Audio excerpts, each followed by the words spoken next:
পাকিস্তান ভূখণ্ডে ভারতের ক্ষেপণাস্ত্র হামলার পর আজ সকালেও লাহোরে বিস্ফোরণের শব্দ পাওয়া গেছে। পাকিস্তানি সম্প্রচার মাধ্যম জিও টিভি এবং প্রত্যক্ষদর্শীদের বরাতে ব্রিটিশ বার্তা সংস্থা রয়টার্স এ খবর জানিয়েছে। বিস্ফোরণের শব্দে আতঙ্ক দেখা দেয় স্থানীয় জনগণের মধ্যে, তবে এর উৎস নিয়ে এখনও কিছু জানা যায়নি।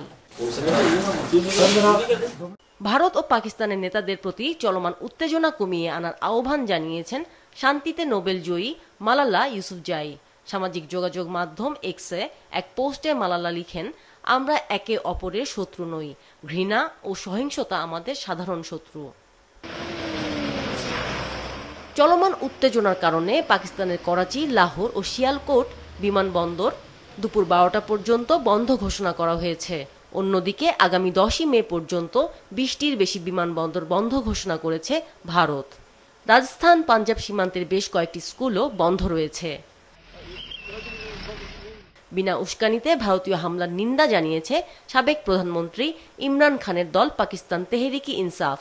সতর্ক করে বলেছে, পরমাণু শক্তিধর দুই দেশের যুদ্ধ অবর্ণনীয় ধ্বংস এবং রক্তপাতের দিকে গড়াবে। এদিকে গত রাতেও কাশ্মীর সীমান্তের নিয়ন্ত্রণ রেখায় ভারত পাকিস্তানের সেনাবাহিনী একে অপরকে লক্ষ্য করে গুলি ছুড়েছে। চলমান উত্তেজনার মধ্যেই দিল্লি সফরে গেছেন ইরানের পররাষ্ট্রমন্ত্রী আব্বাস আরাকচি। আমিনা লুসি, মাছরাঙ্গা, নিউজ ডেস্ক।